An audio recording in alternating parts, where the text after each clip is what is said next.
Hey, what's up guys? This is Gian, back once again for another video dito sa Gadget Pilipinas. It wasn't too long ago when we unboxed and even reviewed the Realme C2. Nagkaroon pa nga ng refresh ng Realme C2, which is the Realme C2 2020 with minimal upgrades. 5 months later, meron na naman tayong bago pag-usapang produkto at ito ang Realme C3.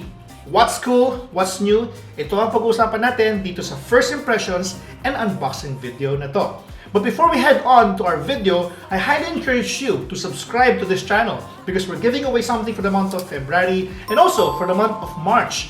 We'll be announcing our giveaway winner for the month of February on February 29. And if you're watching this beyond February 29, I highly encourage you to still subscribe because we're giving away something for the month of March. So, let's proceed with our unboxing. Now, ito yung mga makikita mo sa loob ng box ng Realme C3. Simple, may box, may warranty, may manual, may Realme C3, may charger, at saka yung micro USB cable. That's everything that you need to know. Ngayon, pag-usapan natin ang baseline information or specifications ng Realme C3 para naman katapano meron ka idea kung ano ang pinag-uusapan natin.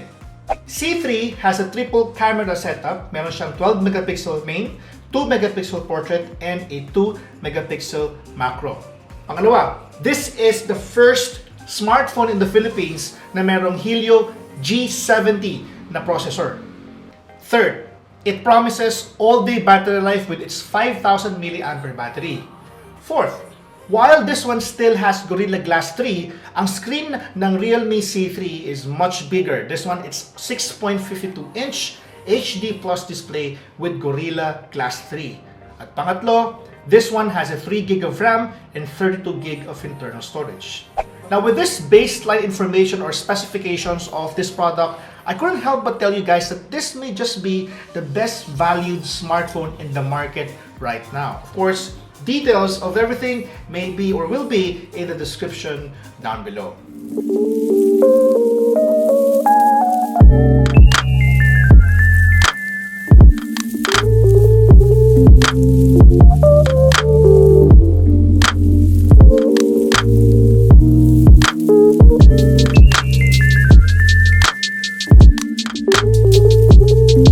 Let's start off with camera. As I mentioned earlier, this one has a 12 megapixel main camera, 2 megapixel portrait, and a 2 megapixel macro. We took some shots using this smartphone and we got photos with very decent quality.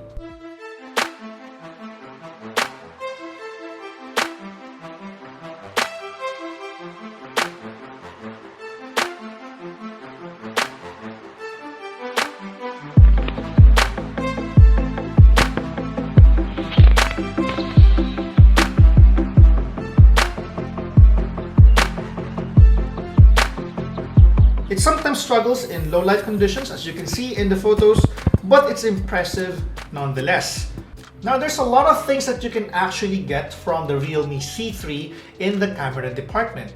You've got selfies, super macro. This phone just actually gets you covered. Kompleto, no, for a budget smartphone. But I highly encourage you to check out the vlogs from Alvin Tries Tech, Mary Bautista, and Isa Does Tech because they're going to be showing you guys some sample photos or more sample photos. So, para hindi lang ito ang inyong resource, you can actually get a lot of sample photos from those guys. Now, the second thing is that you can play premium games with this smartphone.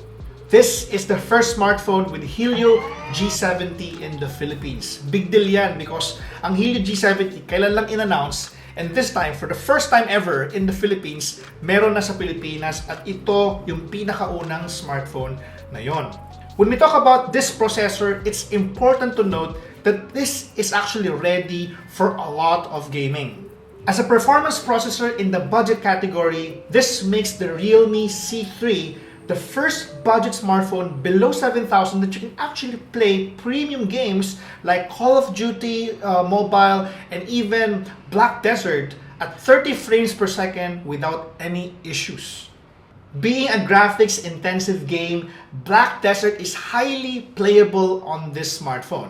It may not be, in terms of quality, it may not be the best, especially when you compare this to a mid-range smartphone, but based on my experience, kapag ikukumpara mo siya sa ibang mga budget smartphone, this phone outperforms other budget smartphones in this category.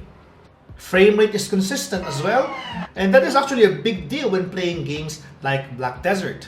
The same goes with Call of Duty Mobile. While the game is locked at low settings, you can actually play this at consistent 30 frames per second. Of course, links to our actual gameplays may be seen in the description down below. And I highly encourage you as well to check out jamonline.ph and also unbox.ph for their extensive gaming first impressions. Ngayon, pag-usapan naman natin ang bigger battery life at bigger screen. Bigger battery life, this one has a 5,000 mAh battery. And if you compare this sa dating mga Realme C series like the C2, yung C2 4,000 mAh battery lang. Pero this time, this one has a 5,000 mAh battery. Whole day or all day battery life? I guess so. You can actually reach that kasi yung 4,000 mAh battery ni C2 kaya mong paabutin ng 1 day. How much more for a 5,000 mAh battery? Now, this actually addresses the issues for a lot of gamers out there because gamers would always want to have bigger battery life. And for a smartphone such as this one, a budget smartphone, you're getting a 5,000 mAh battery. This is actually the first one or first budget smartphone with a 5,000 mAh battery, pero I am impressed nonetheless. Now, in terms of screen, this one has a 6.52-inch HD Plus resolution display.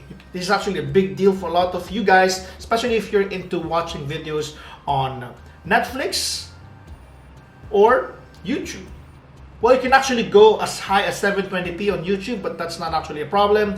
It should not be an issue for a smartphone such as this one right here. And now lastly, in terms of RAM and storage configurations, it's actually unchanged. If you compare this to the previous generations, this one still has a 3 gig of RAM and a 32 gig of internal storage.